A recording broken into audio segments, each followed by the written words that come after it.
Cats in the cradle and the sieve spoon. What? Little boy turning the man. That's not the moon. Little Boy Blue. Little Boy Blue. No, I think it's Little Boy Turned into Man. No, you're over wrong. the moon. Someone listening. Something like somebody that. Google it. I haven't heard that song in probably 10 years. I know. It just came into my head randomly this morning. Sad song, man. It's a sad song. Mm-hmm. We have no rhyme or reason for today's conversation, but we have a lot of random things to talk about. And we did have somebody. Did they email in? They said it'd be cool if we did another like Q&A or Yeah. So they emailed. AMA. They've got a whole bunch of questions. They sent us like 3 or 4 in the email, but we've also gotten a bunch of other questions like in the comment section. So I've done solo AMA episodes. Now I enjoy doing those, but I feel like the next time we do a work, we'll just compile all of those questions and then do like a work AMA let's do style. it. So I just got that email questions. yesterday, so we didn't have time to compile that before this recording. But if anybody has any questions after this recording, let us know, and we'll feature those in next week's recording. If they're good. We were going to record yesterday. Today's Tuesday. We were going to record Monday, but you had a little bit of a... Yeah, my Monday got totally upside down. So we normally record these on Monday after doing picks, posing, workout, all that jazz. And Monday morning at midnight / 1 o'clock in the morning, we're laying in bed sleeping, and Crystal shakes me awake, and she's like, "Get up, something just happened. I heard this loud screech. Diesel's going crazy, barking up a storm. Something's wrong." So I get up, and I'm like delirious, looking through the blinds, but there's too much backlight to see anything. So I go into the guest bedroom, look through those blinds, and I'm seeing all this commotion right there in front of our house, in front of our yard. And I'm like trying to make sure if I should grab my gun and walk out there or like what the situation is. So I'm just trying to like hear what they're saying. And then they start laughing.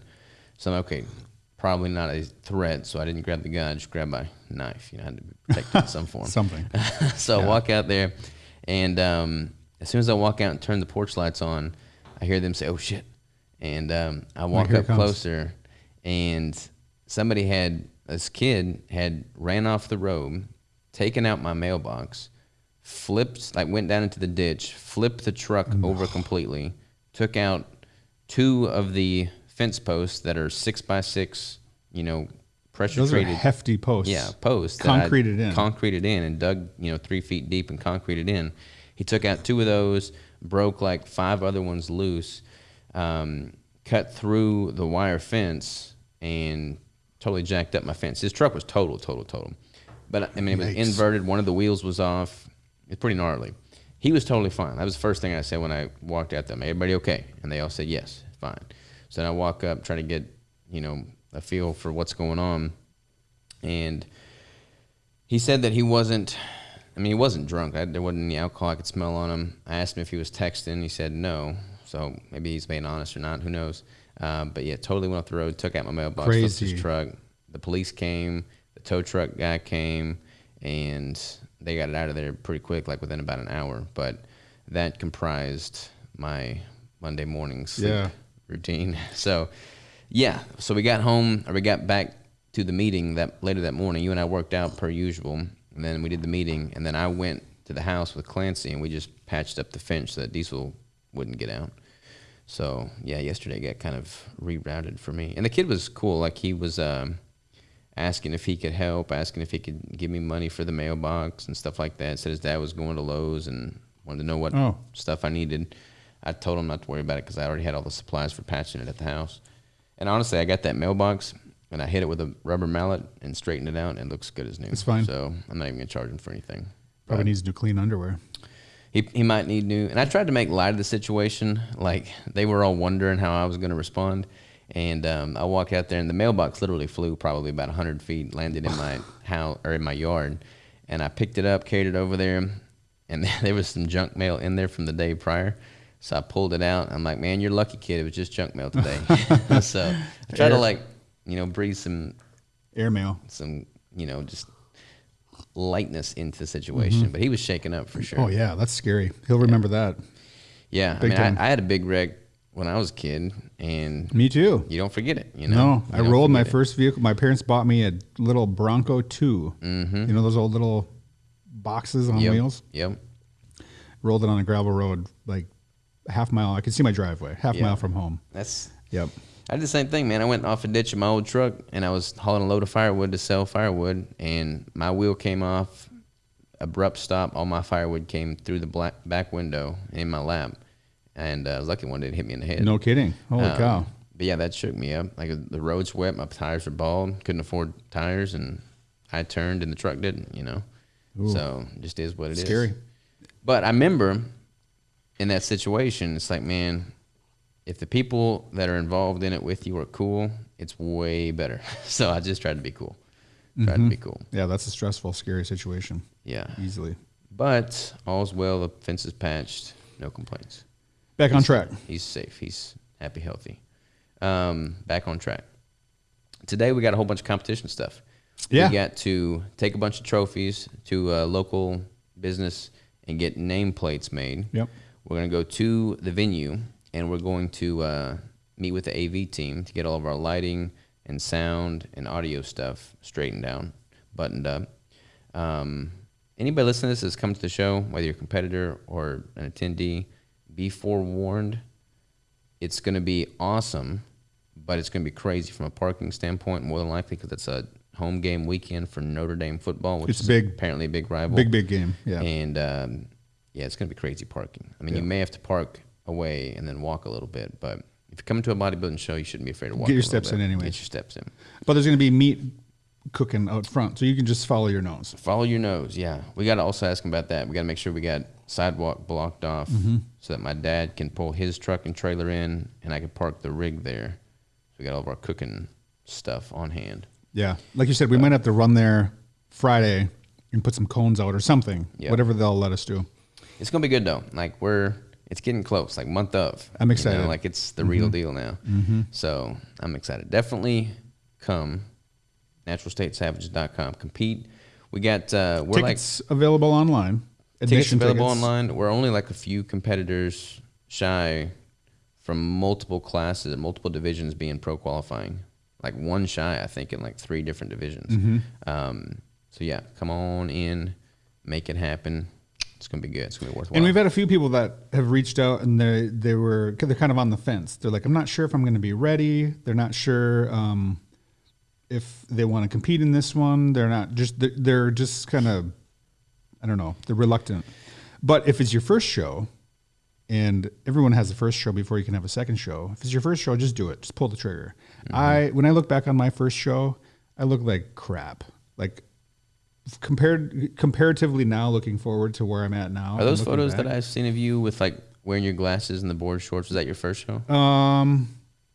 No, that was not my very first show. Have I ever even seen pictures of your first Probably. show? I don't think there are any that exist. It was terrible. You don't have any photos from your first show? That's the show I binged my face off afterwards. You don't have any photos? Well, I'm sure I do. Or my mom does. Somebody. They're floating around somewhere, but they don't even look like I worked out. It's absolutely crazy. I remember, when I did my first show, that's when I did everything wrong and like over-dieted, overdid cardio, overtrained, just everything wrong. This was long before keto, and that's when I lost 80 pounds in 12 weeks. Oh, yeah, you crash diet. And, yeah, it was not good. But I remember almost, like, the night before the competition at the hotel room, like, looking in the mirror and almost talking myself out of it. Oh, yeah, same.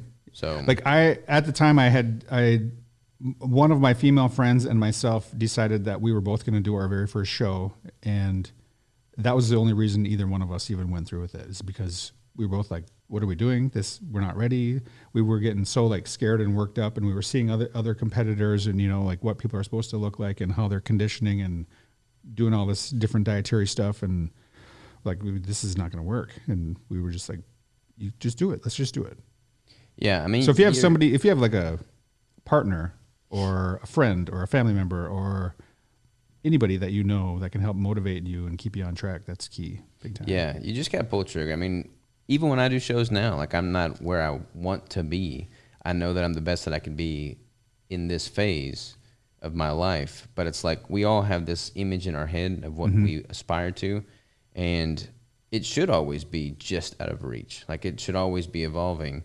And you're never going to feel, quote unquote, ready you can just feel as ready as possible given the circumstances and let the chips fall where they may. Yep. You know, so yeah, just pull the trigger. So do it.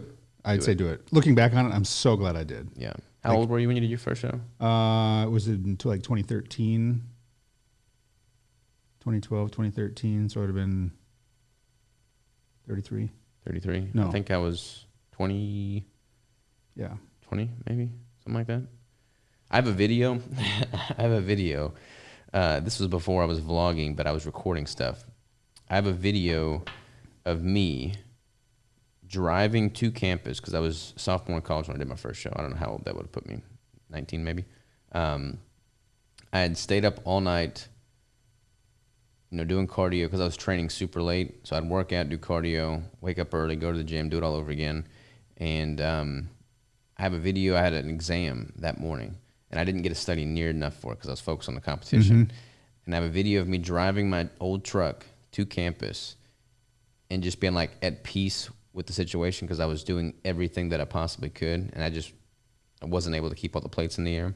And I knew I was going to do poorly on that exam. But I was just like recording that video, being like, look, you can only do so much. This is your priority right now. You have to be at peace with that. Recognize you can't do all things. And the exam is what it is. Mm-hmm. And I bombed that test. But I remember looking at that recording and just like being in total peace because I couldn't do any more than I was, Can only do so much. Can only do so much. Only do so much. What else is crazy? My mom listens to these podcasts. She's awesome. She bought me a bouquet of roses the night of the competition, and gave those to me at the hotel room. And I've kept those roses. Really? My whole, ever since then. They're all like crumbled up in a little baggie right now in the bathroom vanity sink thing. And Rigel gets them out and crushes them even more. But I've got the roses that she gave me from that first competition, Aww. Which is kind of crazy to think about. Because that was monumental for me, man. And same for your show. Like, when people do their first show, if they did truly give it all they have, it's like how you look doesn't really, it matters, but it doesn't really matter. Like what you had to do mentally to get to that point and how that transforms you going forward, that's the beauty of your first show. Yep. And it changes you, man. It changes you in a big way. Yep. And some of the intimidating part of it that I found was being backstage with the competitors who were like so dialed in. And they've obviously been doing it for years and years and years. And you just feel like the little guy walking around all these other competitors that are like, pros and chiseled and everything. But the attitudes backstage are just awesome. Like they can be pretty bad too. I think, but we've talked about this before, and like in more of the natural federations. The natural federations have always had a better vibe, in my opinion. It seems that way. Yeah, because I feel like everybody they've gone through the same stuff. They're all natural. They're all holding themselves to that standard. And not to single out NPC specifically, but I feel like with NPC, everyone gets cliquey. Like there's all these different teams. Yes. And gyms. They've all got like their own. They got rivalries and stuff. They've got rivalry, and it's like at that point, it's oftentimes a matter of who's got the best drug stack that they've made effective. So it's like I don't know. There's just like this weird ego oftentimes backstage. But our show is not going to be like that. No, like our show is going to be zero awesome. ego. Zero ego. We can call the podcast Zero Ego. Zero ego. I have figured out my strategy in the finale for the alternate day fasting experiment. Okay. Do tell. Okay, so my whole goal as of late has been to get down to like 175 because I had gotten up to 200 post 2023 competition. And that was, again, just too much weight for me. I don't need to be 200. So I've been just trying to like chip away, but not do so in the context of like really aggressively cutting calories or like going through a prep because I'm still in a building phase. I just wanted to clean up my composition. And I've had the most luck with the alternate day fasting. I did that pretty much all throughout August, except for the last few days. In doing so, I dropped quite a bit. Like I probably went from 195 to 180, 185, so about 15 pounds or so. And I would eat about 5,500 calories The next day for 33 to 34 hours, I would fast. Mm-hmm. And I got down to, I've seen it as low as 172. Okay. So I had, I think, 2 172 weigh-ins, a bunch of 174s, 176s, 177s, but pretty much right in that target range.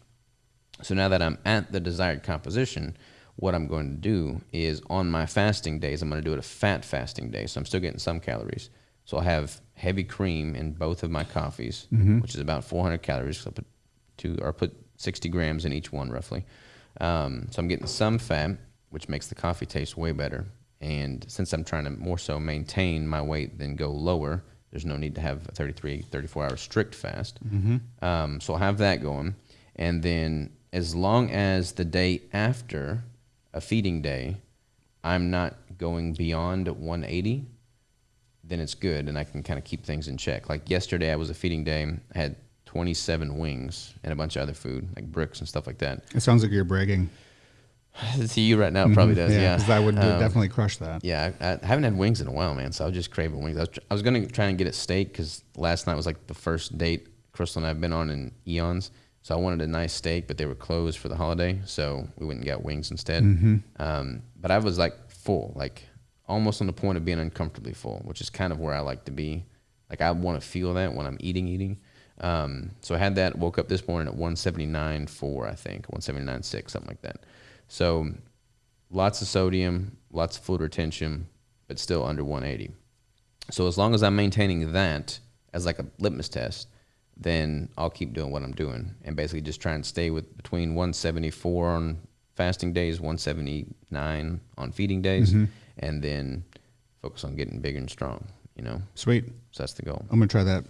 Yeah, I feel like from a psychological standpoint, it's been super beneficial because it's kind of like an extrapolated version of the OMAD that we do when we're deep in a prep and calories are lower. Like it's more satiating to have one big meal that actually fills you than multiple smaller meals sprinkled throughout the day.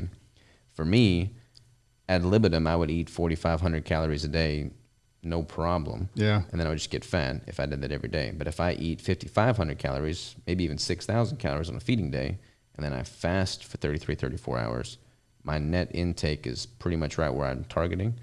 So I can maintain the weight and I can feel truly satiated, which makes actually going longer without food more tolerable. And because like the scale weight's a funny thing. I think people should look at their scale weight. I think it's a metric, it's data you can use, and if it can be measured, it can be managed, as we say. But if you're eating every single day, it's more frustrating to see the scale increase if you're not wanting it to, or decrease if you're not wanting it to. Whereas if you're eating every other day, you can anticipate the scale being higher following a feeding day, so that when it is higher, it's like, okay, yeah, I knew that was going to happen. Yeah. And then you anticipate it being lower on a fasting day, and when it is, it's like, okay, I just confirmed what I knew was going to happen. So there's no surprises. Like it's always higher, it's always lower. You know, it just is what it is. So psychologically, I feel like it's been good. It makes sense. I mean, it's all averaging out. Yeah. I'm digging it. I don't know when would be the opportune time to incorporate it for you, reverse diet wise. Probably after the first month, I would say. Yeah, I was going to say not for a while, not for several weeks. Yeah, because we're going to bump up your protein initially quite a bit right when we go into the reverse diet. We'll keep the refeeds in. You'll probably have refeeds for the next 4 to 6 weeks anyways. And then after that span, kind of like my phase 7, basically. Yep. So we would just bring in the alternate day fasting starting phase 7 for you and see how that goes. I'm ready. So it'll be good, I'm hungry. And then not this weekend, but next weekend is Ralph's show and Joe's show. And I know a few other competitors that'll be there, so that'll be pretty fun too. Yeah, I'm stoked for them. I mean, Ralph's looking freaking dangerous, dude. Like he's 63 years old. He's got forearm veins busting out of his shirt. Yeah, his shoulders are popping. Yeah, he did his first refeed. This is kind of cool. He did his first refeed last Friday because he's in phase 4 right now. And he's been kind of plateaued at 166, 167 for a few weeks. I'm like, look, man, let's just get you to this refeed. We'll see what happens. He messaged me the next morning like, dude, you're some kind of wizard. I ate more food, had 1,000 milligrams additional sodium, woke up at 163, 3 pounds lighter.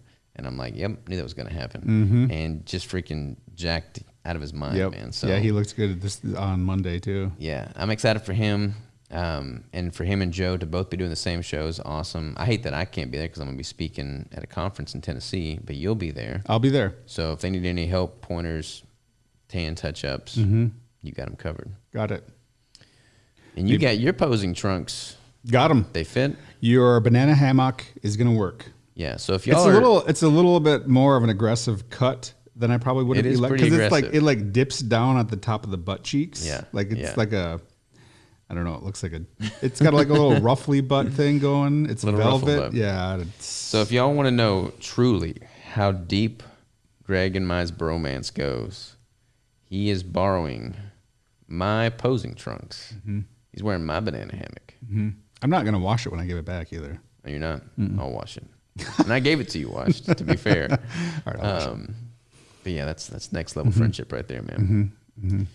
But guys' trunks are pretty simple, so I went pro in those trunks. Maybe it'll do the Oh, same yeah. for you. Good luck. Yeah. Yes. The lucky trunks, man. Yes. All right. The lucky trunks. We got a bunch of questions. Like I said, we want to tackle those next week. We've got some flavor stuff in the pipeline. We do. I don't think we mentioned that last week, did we? Yeah, let's not mention the seasonal thing. People save can probably guess what we'll save that for next week's Work podcast. Yeah. But It's coming soon. there is still some exciting stuff. This week, this will go live on Friday. And this week, by Friday, we'll have cookie dough, tallow cookie dough back in stock. And we'll have mocha cream, which is our OG flavor, back in stock. Because we're making that this week. We're banging out the cookie dough today, banging out mocha Thursday. So those will both be up for grabs. And again, this cookie dough, tallow cookie dough, we're using that different rendering technology on this batch. So more solid than the ones we've made in the past. I believe more stearic acid and just a slightly different taste and texture, but I like it. Yeah. Yeah. Like that, the cake pop with the newer tallow is much superior to the previous version, in my opinion, for my taste buds. But fresh out of the refrigerator, you just can't beat it. Yeah, it's good. It's really good. And we're getting another sample of tallow in that's a different technology. So we'll see. It's kind of weird saying technology and tallow in the same sentence because Yeah. not really technology. Maybe per se. technique. Technique, yeah, there you go. But this is a new sample, so we'll try that in some bricks and see if we want to play around with that going forward. So I'm curious to see what difference in taste and texture that provides. But it's still all super high quality, grass-fed, grass-finished. Like we're not deviating from that at all. All that's standard. Tell you the frustration with the business, international shipping. Ooh. That kind of boggles. You're talking about the order that we were just sending out? Yeah, that plus that order to Norway, threatened to get returned, destroyed, whatever, because Norway's trying to play hardball with domestic shipments from the U.S. But man, international shipping is crazy. I got to crunch some numbers and see how many international customers we have to see if the juice is even worth the squeeze. Because like with Jack's scenario, he's freaking running the length of India. Over 80 him on days. the podcast over 80 days. Yep. And he reached out to us and asked if we could hook him up with some bricks for his endeavor. And we're like, this is an awesome story, man. We'll happily provide the bricks. We'll get you on the podcast. We'll promote it, whatever we can do to help. And because, I mean, if you're, running 80 miles, or not 80 miles, 80 days across a country, then you need to be well fueled with something that's calorically dense and not very lightweight, compact, heavy. Yeah. So like bricks are perfect. So we shipped those bricks to him like a month and a half out. We shipped him 80 bricks, because he was going to leverage one every single day. Yeah. And we sent him over a month ago. Over a month ago with 5-day expedited shipping. So my shipping cost, I think, was like north of $800 just for shipping, not even counting the cost of the product. And then a month and a half later, right before he's about to depart, apparently they're stuck in customs. Yeah. And we've been back and forth, emails, phones with customs, and it's like they're just not getting it done. It's ridiculous. Poor Ellen. She's the one that deals with the most of it, and she's been a trooper. But so yeah, it's weird, man. It's weird that like it's never easy in business, especially from a transportation standpoint and a shipping standpoint, because like they don't make it easy for you. Like they're trying to do everything they can to, which is weird. It's like you would think that they'd be incentivized the exact opposite. Like let's bring as much business in. You'd think. Like I don't know why this is such a headache, but yeah, I'm frustrated with shipping for sure. Yes. For sure. What else new and exciting we got? Anything else in the pipeline? Apparel is still in the works. So got some things going with that. That's coming soon. You're wearing one of those new blanks. I'm wearing one of these new blanks with the apparel, and this is my favorite shirt, hands down. This is the same shirt that I walked the 50 miles in. So from an athletic standpoint, it wasn't weighing me down. It wasn't holding all the sweat. It's lightweight. It's 100% natural fibers, Supima cotton. And it's super comfortable and it fits really good. Like it fits my arms and chest just like I like. It's perfect length. Yeah, it's my favorite shirt. Sweet. So I'm excited to start using this as our primary blank. That's good because if you can't find a good blank, it's hard to throw some design work and stuff on it. Yeah, we got some pretty slick designs in the works too. Mm-hmm. So the apparel is going to be popping when we launch it. But when we launch it, we're going to launch it right. So we're not going to launch it prematurely. It's going to be off the chain, as the kids say these days. Do they still say that? I don't know. Maybe that not. Might be. Somebody said, Bryce, I think it was Bryson, slaps. That thing slaps. What does that mean? It's just a compliment, you know. That slaps? Mm-hmm. Is that something they say or no? I think so. You probably have a whole podcast on slang. I don't really say much slang. Mm-mm. I say... you say oil. Oil? Instead of like get an oil change? Oh, yeah. What is oil? Oil? There's an I in there. Yeah, but it's oil. Oil. I changed my oil. Oil. Yeah, change my oil. And put some avocado oil on your salad there. Oil? Oil. Rigel and I were talking, and I told Rigel I got to go change the oil in the truck. He's like, I'm going to go help you change the oil. He said oil? Yeah, he did. Yes. And I'm like, we got to work on this, son. No. It's called oil. Say oil. It's not O-L-E, it's O-I-L. So I got to get that southern twang imparted on him. Took him fishing the other day. Yeah, he caught a big one. Talk about that on the podcast. Yeah, I took him fishing. It was pretty cool, man. We woke up early. He normally wakes up around 7. I woke him up at like 5:50. Still dark outside. And we had everything loaded up the night before. Got him all dressed up. Put him in the truck. Got there to the lake right as the sun was coming up. So perfect timing. Got the boat unloaded. And the lake's a water source for the city of Lincoln. Mm-hmm. So you can't have a motorized boat. It has to be like a trolling motor or paddles. I don't have a trolling motor, so I'm paddling everything. So I got to work that in. Yeah, no kidding. He enjoyed it, man. We were like putting a worm out there for him. I'm casting. We didn't catch a single thing, and he's the noisiest fisherman. Like he's just banging things on the boat. I'm like, man, you're scaring all the fish away. None of these other fishermen are going to be digging this.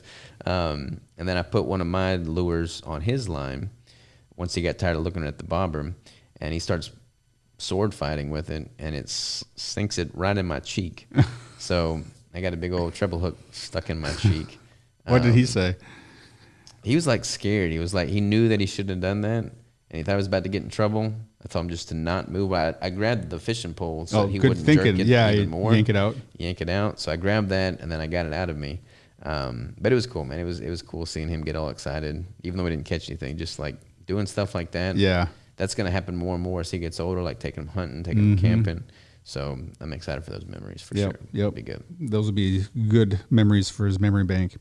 Yep, and mine, man. Because like I said, we went on a date, Crystal and I, the other day for the first time in forever. And she's like, Rigel's 3.5 already, Like kids typically go to school at like 5 or 6. Mm-hmm. We're going to homeschool initially, but he's already 3.5. And, he might only be in the house for another, what is it, like 13 years or so. And I'm like, damn, that's crazy, man. Mm-hmm. Like that's nuts. That's going to fly by in a blink of an eye. So that's like only 13 more summers, 13 more Christmases, birthday, all that kind of stuff. Yeah.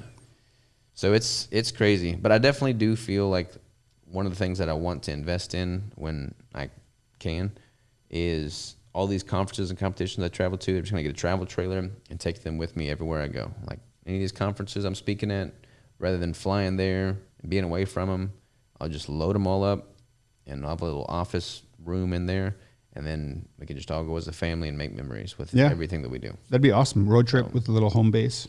Yeah, the hardest part with that for me is going to be stepping away from here physically while I do those trips. Because, like, the trips are going to take longer, obviously, for driving. Mm-hmm. And I like the work I do here. And I feel bad if I'm not working and the crew is. And I'm technically working. It's just not here on site.